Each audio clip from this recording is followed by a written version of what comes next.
네, 안녕하세요. 해설갑니다. 오늘은 이제 적금 대신 그 자금을 안정적으로 활용하면서 큰 수익률을 얻을 수 있는 방법과 미국장에 대해서 말씀을 드리도록 하겠습니다. 이제 적금은 들면 뭐 한 2년, 3년 이렇게 장기로 듭니다. 매월 이제 꾸준히 들게 되죠. 그래서 이제 상대적으로 좀 기간을 길게 잡아놓고 이제 안정적으로 이제 이자와 목돈을 이제 마련을 하는 건데요. 요새는 이제 은행에 이자가 얼마 되지 않습니다. 뭐 한 1.5%. 여기 지금 저금리 시대인데 은행에 적금을 들지 말고 이제 은행을 사는 겁니다. 그 부분에 대해서 이제 차근차근 설명을 드릴게요. 일단은 이제 은행주는 배당률이 셉니다. 배당률을 보시면은 이제 KB금융인데요.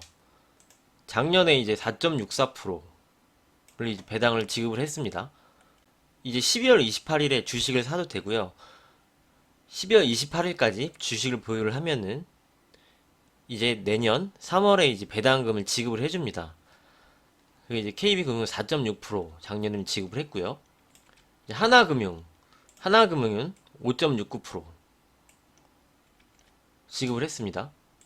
신한지주 4.27%, 기업은행은 5.68%, 우리금융은 6% 이렇게 지급을 했습니다.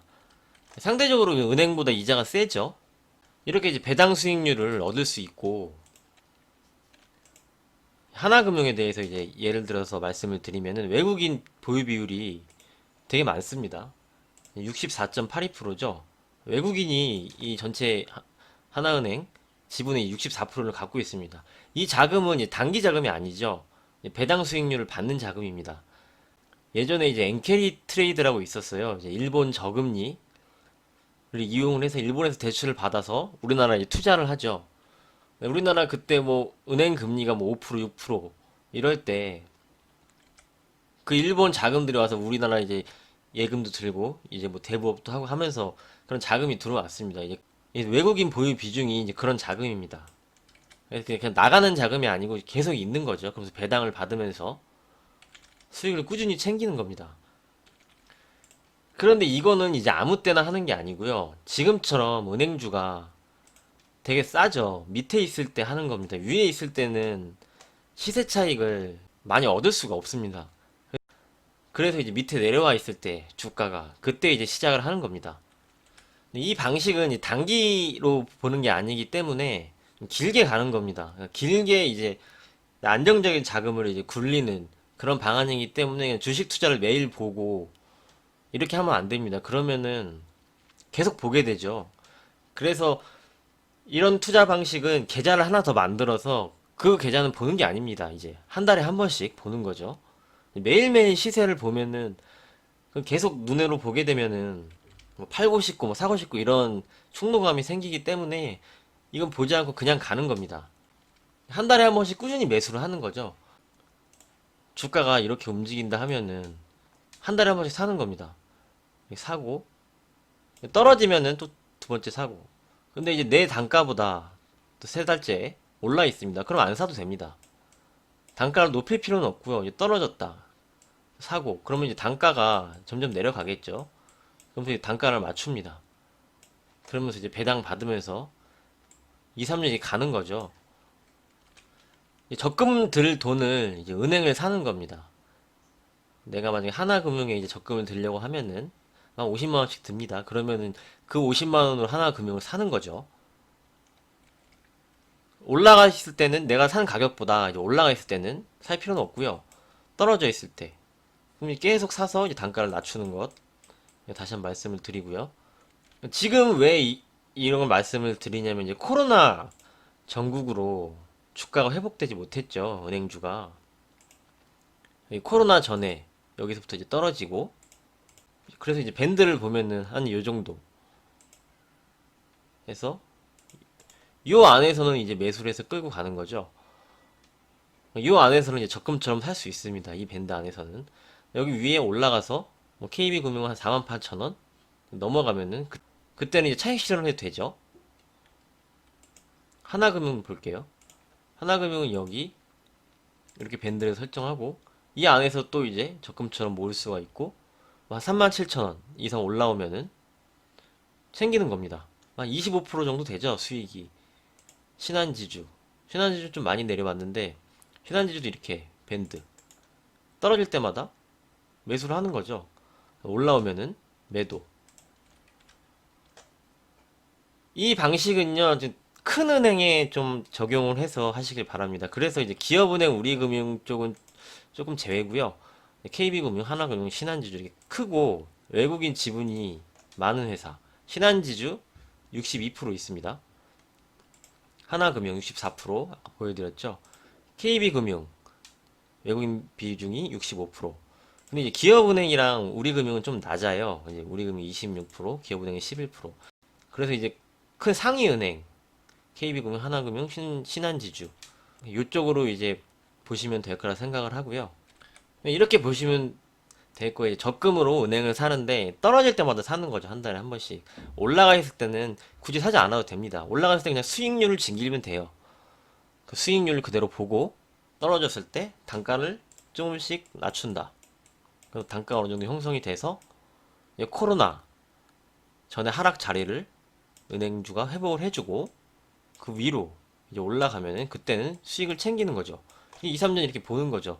빠르게 만약에 올라오면 그 자금 그냥 수익을 챙기면 되고요. 여기서 뭐 천천히 계속 지지부진해서 이렇게 간다 하면 모아놨다가 배당을 받는 거죠. 배당 받으면서 계속 가는 겁니다. 이건 주식 투자 자금이 아니죠. 이제 주식 매매 자금이 아닙니다. 꼭 이걸 기억을 하셔야 됩니다. 이제 주식 매매 자금이 아니고 이제 배당을 받는다 생각을 하는 거죠. 그 다음에 2, 3년 뒤에 나중에 수익률까지 크게 챙길 수 있는 이게 지금 단기적으로는 모릅니다. 이제 뭐 하루 이틀 일주일 이렇게 매일 주식을 보니까 올라가는 시세를 보니까 여기에 대해 힘을 모르는데요.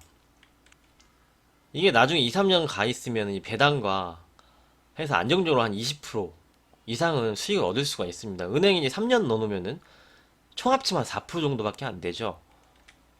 1.5%, 1.5%, 1.5%뭐 이 정도 되니까. 이건 20% 이상의 이제 수익률을 얻을 수 있는 그런 장기적인 이제 방안입니다. 절대 이제 주식 투자 자금으로 이걸 하면 안 됩니다. 시세가 뭐 빠르게 안 올라올 수도 있죠. 그래서 이제 적금을 들려면은 적금 대신 은행을 사자 이런 취지고요. 다시 한번 말씀드리지만 이제 은행주가 지금 주식이 밑에 있고 싸기 때문에 이런 방법이 지금 되는 것이고요. 이렇게 위에 올라와 있으면 이때는 하면 안 되죠. 계속 올라간다는 보장이 없습니다. 은행은 다시 이제 내려오죠. 주가를 보면은 이제 올라갔다가 내려갔다가 또 올라갔다 내려갔다 이렇게 합니다. 은행은 뭐 크게 뭐 폭발적인 성장세가 있는 게 아니기 때문에 오르락 내리락 신한지주 이게 오르락 내리락 계속 합니다. 근데 지금 이 신한지주 이 밴드 밑으로 내려와 있죠. 이 저점 부분까지 와 있습니다. 그래서 요 위에 올라가면 차익 실현 여기서는 이제 배당을 받으면서 꾸준히 적금으로 가는 거죠. 그런데 이제 KB금융, 하나금융, 신한지주 이렇게 큰 상위 은행으로 적용을 시키는 것이고요. 절대 주식 투자 자금이 아닙니다. 적금 자금입니다. 그래서 내 주식 계좌에 이걸 사면은 계속 보니까 안 되고 장기 투자 계좌 이제 매일 꺼내볼 필요가 없습니다. 그리고 환급성도 있죠. 뭐 팔 수 있을 때 바로 팔 수 있으니까 오히려 이 펀드 적립식 펀드 이런 거 드는 것보다 이런 게 훨씬 낫죠. 뭐 거기 이거는 수수료도 없고 3년 적립식 펀드를 들 거면은 이렇게 매월 붙는 것보다 안정적으로 이렇게 하는 것을 이제 말씀을 드리도록 하겠습니다. 뭐 배당률이 한 5% 정도 되니까 연 5%의 수익률을 얻을 수 있고요. 배당을 받으려면 28일까지 매수를 해야 됩니다. 주식은 매수를 하면은 플러스 2일에 들어오죠. 근데 이제 31일은 주식시장이 폐장입니다. 30일까지 주식을 보유해야 배당을 받을 수 있는 것인데요. 30일까지 이제 예탁원에서 주식이 허용이 되려면 29, 28 이틀 뒤죠. 28일에 이제 주식을 갖고 있어야 됩니다. 28일 6시 기준으로 주식을 갖고 있다면 이제 29일에 팔아도 배당은 나옵니다. 이제 플러스 2일에 30일에 기준이 되니까 28일까지 이제 보유를 하고 28일에 매수를 해도 됩니다. 그러면 이제 배당을 받을 수 있습니다. 29일에 이제 배당락이 나오고요. 그 다음에 이제 내년에 3월에 이제 배당금이 이 증권 계좌에 입금이 됩니다. 그래서 이제 다시 한번 정리를 해드리면은 적금 들 돈으로 은행을 사는 것이고요. 절대 주식 투자 자금이 아닌 장기 투자 자금입니다. 장기 내 적금 자금입니다. 안정적으로 한 1, 2년 이렇게 해서 20% 정도의 그 수익을 안정적으로 얻을 수 있는 이런 방법. 여기에서 꼭 지켜야 하실 점은요. 계속 보면 안 됩니다. 시세를 신경을 쓰지 마세요. 근데 적금 납입일 날 들어가서 올라 있는지 떨어져 있는지 보면 됩니다. 그런데 그 이제 매일 보게 되면은 팔 수밖에 없어요. 이제 손이 막 움직이죠. 그렇기 때문에 장기 계좌로 이제 하셔야 된다는 점을 말씀을 드리도록 하겠습니다. 절대 주식 투자 자금이 아닙니다. 적금 자금입니다. 그럼 이제 나스닥 좀 잠깐 볼게요. 미국장 좀 잠깐 보고 마무리 하겠습니다. 새벽에도 이제 좀 올랐죠. 나스닥이 오르고 다우지수도 올랐습니다. 여기 미국장에 대해서 좀 이제 말씀을 드리면은 오히려 트럼프가 강세 쪽으로 가는 게 시장에 좋습니다. 아니면은 바이든이 확실히 강하거나 그렇게 해야지 지지율이 엎치락 뒤치락 되면서 네가 이겼다, 내가 이겼다 하면은 오히려 불확실성이 생길 수가 있습니다. 이 정책 금융권에서 이제 정책을 바이든에 맞출지 트럼프에 맞출지 이제 선택을 해야겠죠. 근데 지지율이 왔다 갔다 하면은 금융권도 혼란이 옵니다. 그게 가장 시장이 흔들릴 수 있는 큰 내용입니다. 뭐 바이든이 우세를 해서 강해도 어느 정도 흔들리겠는데 그거보다 더 센 흔들림은 트럼프와 바이든이 지지율이 엎치락 뒤치락 그런 상황이 나왔을 때 시장은 더 흔들릴 거라고 보고요. 일단 지금 이제 나스닥이 올라가는 게 유동성과 저는 트럼프와 연준이 계속 공격을 하고 있다고 생각을 합니다. 트럼프 재선도 있고 그리고 어제는 이제 파월 의장이 잭슨홀 연설에서 이제 2% 이상 인플레이션이 나타나도 금리 인상하지 않을 것이고 장기 저금리로 이제 간다고 말했죠. 이건 주식시장의 호재죠. 그러면서 계속 시장을 끌어올리고 있습니다. 그래서 이제 이렇게 보고 있어요. 이제 미국 선거도 끝나고 코로나 치료제가 나오고 이제 경제가 좀 정상적으로 이제 돌아가는 그 시점에는 오히려 시장이 하락을 할 수도 있습니다. 그때는 반대로 이제 가는 거죠. 지금은 이제 경제가 어렵고 코로나 위기인데도 유동성으로 올라가고 근데 이제 코로나 치료제 나오고 선거도 끝나고 안정적으로 돌아가면은 유동성 푼 거를 회수를 해야 되죠, 다시. 이걸 계속 풀 수는 없습니다. 그러면 다 같이 정말 버블로 큰 버블로 가서 지구 전체가 이제 영향을 받을 수 있기 때문에 이 유동성을 풀어준 거는 이 정크본드 채권까지 이제 무제한으로 매입을 하죠.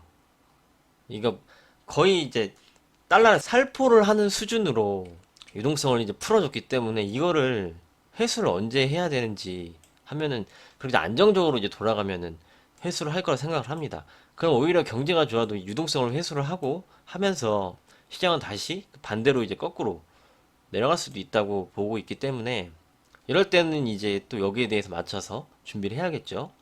그래서 오늘 잠깐 이제 큰 그림에서 한번 이제 인지를 하시고 접근을 하시면 더 좋으니까 이렇게 미국장에 대해서 말씀을 드리도록 하겠습니다.